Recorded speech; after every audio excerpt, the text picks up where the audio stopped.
बिस्मिल्लाहिर्रहमानिर्रहीम। अस्सलाम वालेकुम अज़ीज़ दोस्तों, सामीन, नाज़रीन। आज की वीडियो में हम जानेंगे कि प्रेग्ना केयर ओरिजिनल के क्या क्या फ़ायदे हैं। प्रेग्ना केयर ओरिजिनल को कैसे और किस वक्त इस्तेमाल करना बेहतर है। इस्तेमाल करने का सही वक्त और सही तरीका क्या है।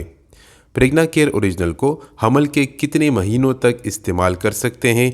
क्या प्रेग्ना केयर ओरिजिनल के साथ फोलिक एसिड का भी इस्तेमाल करें कि नहीं। वीडियो में आगे जाने से पहले मैं आपको यहाँ पे बताऊं कि प्रेग्ना केयर कंसेप्शन पर भी मैंने एक वीडियो इस चैनल पर अपलोड की हुई है, जिसका लिंक मैं इस वीडियो की डिस्क्रिप्शन में दे दूंगा। प्रेग्ना केयर कंसेप्शन उन ख़वातीन, नए और पुराने शादीशुदा जोड़ों के लिए एक तोहफे से कम नहीं जो हमल ठहरने में काफ़ी मददगार साबित हुई है। प्रेग्ना केयर ओरिजिनल माँ और नए आने वाले बच्चे के लिए एक मशहूर मल्टी वाइटामिन है, जिसके इस्तेमाल से माँ और नए आने वाले बच्चे की नशोनुमा और तंदुरुस्ती में इजाफा होता है। प्रेग्ना केयर ओरिजिनल में 19 वाइटामिन्स और मिनरल्स मौजूद होते हैं, जिसमें सबसे अहम और इम्पोर्टेंट होता है फोलिक एसिड, जो प्रेगनेंसी के दौरान इस्तेमाल करना निहायत ज़रूरी है।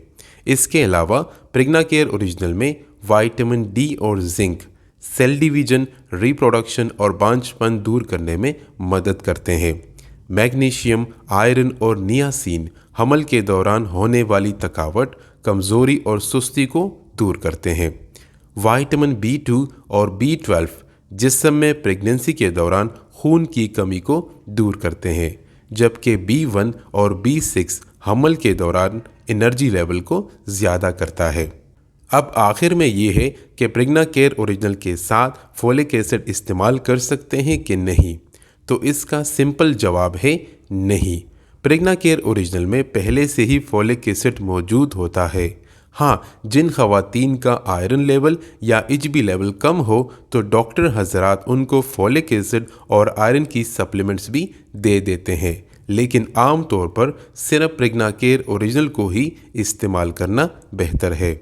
इस्तेमाल करने का सही तरीका ये है कि सुबह नाश्ते के 1 घंटे के बाद एक प्रेग्ना केयर ओरिजिनल की टैबलेट्स इस्तेमाल करनी चाहिए। कोशिश ये करें कि कोई भी मल्टी वाइटामिन चाय या दूध के साथ हरगिज़ इस्तेमाल ना करें। उम्मीद है कि वीडियो आपको पसंद आई होगी। कमेंट सेक्शन में अपनी राय का इजहार ज़रूर कीजिए। मिलते हैं एक नेक्स्ट वीडियो में एक नेक्स्ट टॉपिक के साथ। तब तक अपना ख्याल रखिए। Thank you so much. अल्लाह हाफिज़।